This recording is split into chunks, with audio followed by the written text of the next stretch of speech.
previous video, we saw how we could work across multiple sheets within a workbook. In collaborative environments, however, it often is required that we work with data in multiple workbooks. And Excel allows us to do this through linking workbooks. We have exactly this example here, where Uma needs to collect the data from the Q1, Q2 and Q3 workbooks and summarize those values into her total expenses. Now, before we begin the video, please make sure you've opened up W1 linking workbooks and that you've closed any other workbooks you may still have open. Now, we're going to be working with 4 workbooks and we want to see them all on the screen at the same time. And you're going to find that the ribbon starts taking up a lot of space. So to save on space, we're going to minimize our ribbon by double-clicking on the Home tab. Now let's go get those other workbooks open. So I'm going to press Ctrl-O.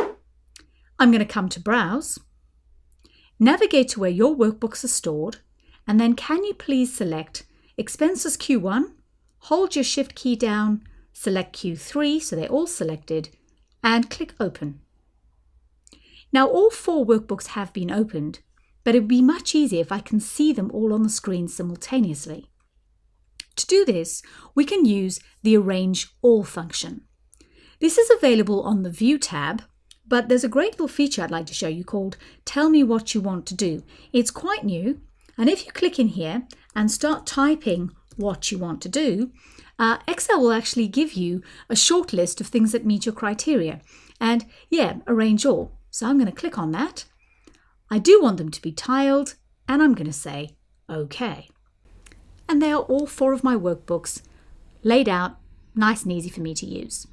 Now what I want to do here is get the total values from each of these workbooks into this workbook. I do not want to type them though, partly because I'm very likely to make an error and it's going to be very slow, but also because if the values should change in one of these workbooks, I need this one to update automatically. So we're going to use exactly the same technique we used when working across worksheets, and you'll see it works almost exactly the same with one small exception. So start by clicking in C7 and type equals. Now I'm going to come to my Q1 workbook, click once to select the workbook, and then click on the field you want to pull through. Now just have a quick look at this formula. It's got first the name of the workbook, then the name of the worksheet, and then the cell. But it's done something different. It's applied an absolute cell reference. And this happens automatically when working across workbooks. Now we're going to copy this formula in a moment, so we want to get rid of that. So to do that, just press your F4 button 3 times. Absolute cell reference gone. Now to get to the next cell, I'm going to press Tab.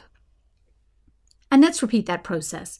So equals, come to HR Expenses 2, click in that total field, F4 3 times to get rid of our dollars, and Tab. And the last one now, we're going to get our Q3 total. And of course, turn off our dollars and enter. Now what we've done there is we've pulled through the values from the workbooks, but we've also linked our expenses workbook to our 3 quarterly workbooks. And what that means is if a value changes in one of them, it will update here as well. Let's test that theory. So let's say, for example, in Q1, Carlos actually did 400 Ks in January. So I'm going to come to his miles driven. I'm going to change that to 400, press enter, and note that when I do, the miles driven here automatically updates. And if I were to undo that change, we're back to where we started. And the good news is relative cell references still works. So if I come into here, select my top 3 calculations and drag them down using my fill handle, the values are pulled through. One small problem, I've lost my formatting, so let's just come to here and say fill without formatting. Great, so that worked beautifully. I'm just going to make this workbook maximized again so you can actually see what's going on. Right, let's just finish this off quickly. So I'm going to copy these bottom 4 calculations, Control C this time, Control V, and Control V. And you can see I've very quickly completed my total expenses for Sydney. Now linking is obviously very beneficial when you have workbooks that are stored in a similar location and aren't likely to move around too much. The problem is once those workbooks start moving or being renamed, the links can get damaged. So the next thing I need to show you is where you can go to manage these links. So I'm going to come to my Data tab, and just underneath the Data tab, you'll see Edit Links. This is normally grayed out, but here we have links. So when we click on it, we can now see our 3 linked workbooks. If one of these links becomes damaged, we just click Change Source, and it will let us go and correct it to where the workbook actually is located or what it's called. I'm going to click Cancel because it's fine. The other option we have is to break a link. I strongly recommend you don't do this unless you're absolutely certain you need to, because once you've broken the link, it is a permanent move. You can't simply undo that process. But let's see what happens when we break the link to our Q1 workbook. So I'm going to click Break Link.